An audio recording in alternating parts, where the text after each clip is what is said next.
Looking for a dime. James Locke in the house, gonna help you shine. Welcome to the Poole Locke YouTube channel. I'm James Locke. Today we're going to answer two more Ask James questions of the day.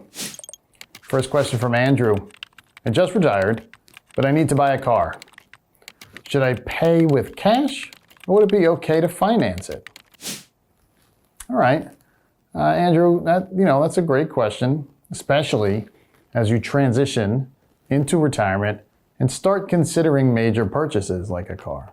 Now, whether to pay cash or finance depends largely on your financial situation and goals, particularly in terms of generating income while minimizing risk and minimizing volatility.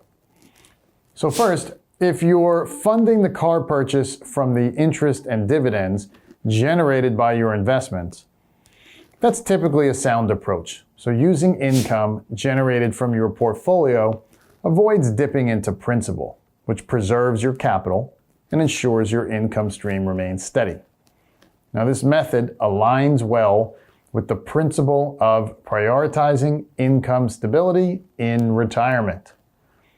On the other hand, if you're contemplating financing the car, especially if it's a significant amount, $40,000, $50,000, there are considerations regarding tax implications, particularly if you're heavily reliant on an IRA or a 401k.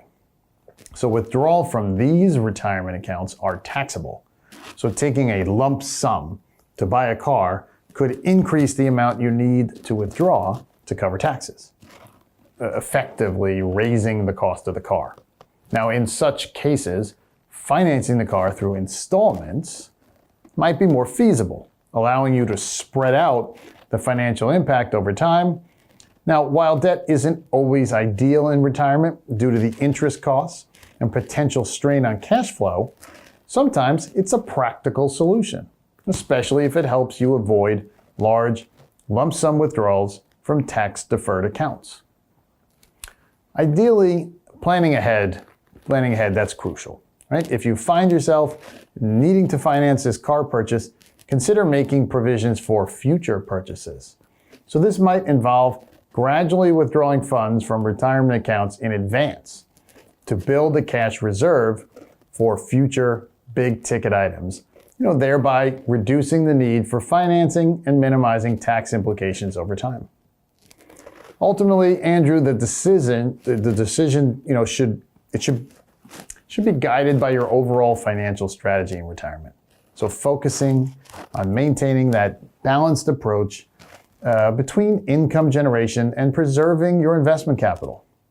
Now, consulting with a financial advisor who understands your specific financial circumstances can provide valuable insights and help you navigate these decisions effectively.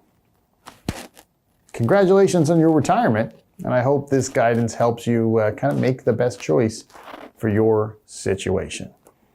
Great question about financing a car. As always, if you'd like to send in your question, you can do so by emailing that question to poollocke@poollocke.com.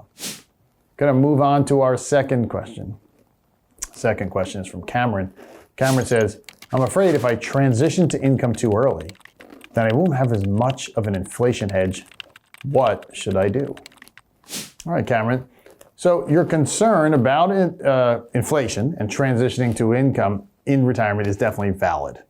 It's crucial to approach it with the right strategy to mitigate risks while aiming for growth and income stability.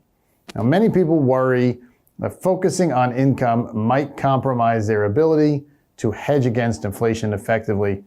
But let's break it down. Let's break down some effective approaches. First, it's important to dispel the myth that growth-oriented investments are inherently good inflation hedges.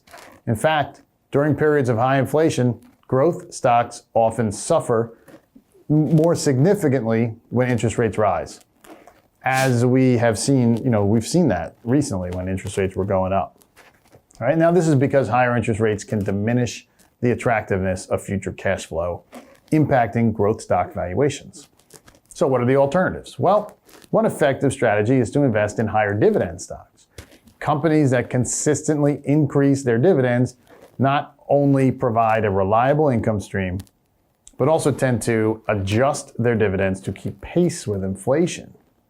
Historically, companies that prioritize dividend growth have shown resilience during inflationary periods as they pass on their earnings growth to shareholders through higher dividends. Moreover, these high dividend stocks can still offer growth potential over time. So many well-managed companies aim to grow their earnings by about 5% annually, which supports the sustainability and growth of their dividend payments. This dual benefit of income and potential growth makes high dividend stocks a solid inflation hedge within the overall investment portfolio. Now, if you prefer a more conservative approach, with bonds and bond-like instruments, you can still manage inflation risk effectively. Even if current bond yields offer a modest income stream, consider reinvesting some of those interest payments or dividends back into your portfolio. This reinvestment strategy, known as compounding, allows your income to grow over time, keeping pace with inflation and potentially increasing your future income stream. Wrapping it up, transitioning to income-focused strategies in retirement doesn't mean sacrificing inflation protection. By strategically allocating your investments to include high dividend stocks or reinvesting bond income, you can build a portfolio that provides both income stability and growth potential. So this balanced approach not only helps you manage inflation, or the inflation risk, but also supports your long-term financial goals, whether it's ensuring financial security in retirement or leaving a legacy to your loved ones. Remember, it's always wise to consult with a financial advisor who understands your specific goals and risk tolerance and tailor a strategy that suits your needs. 2 great questions today. As always, if you would like to send in your question, do it. Email that question to Poole Locke at PooleLocke.com. And if you like what you heard, go ahead and like and subscribe to our channel. I'm James Locke, your retirement income source, and I'll see everyone next time. Money on my mind, looking for a dime. James Locke in the house, gonna help you shine. Retirement is near, don't you live in fear. Listen up, my friend, let me